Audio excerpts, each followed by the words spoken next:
देवाक चाहे Odisha governor BJP head office गोटे प्रहसन चलছে इलेक्शन बेले प्राइम मिनिस्टर मोदी आसिले 4 थर टंका बांटिले राज्यपाल भवन रे शाह आसिले टंका बांटिले राजभवन रे होम मिनिस्टर वो आसिले डिफेंस मिनिस्टर सिंह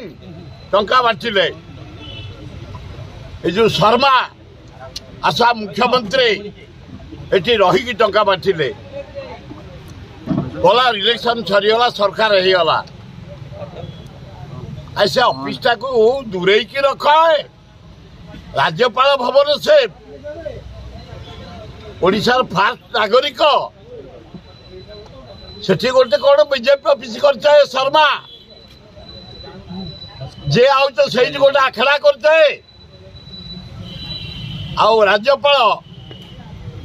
तमर जदि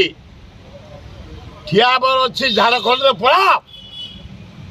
ये ड्रामा कहीं कर बीजेपी ऑफिस कर राज्यपाल भवन ताकू इलेक्शन में पैसा बांटिल सुप्रीम प्रधानमंत्री लज्जा नहीं गणतंत्र को हत्या कल 4 थर आसी भुवनेश्वर सहर टंका बांटिल शाह आसिल बांटिल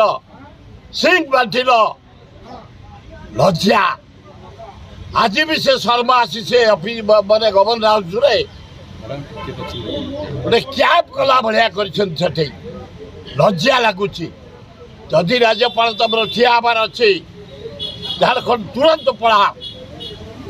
तार पवित्रता रक्षा कर अपवित्र हो गला ओडिशा राज्यपाल ऑफिस निंदार विषय।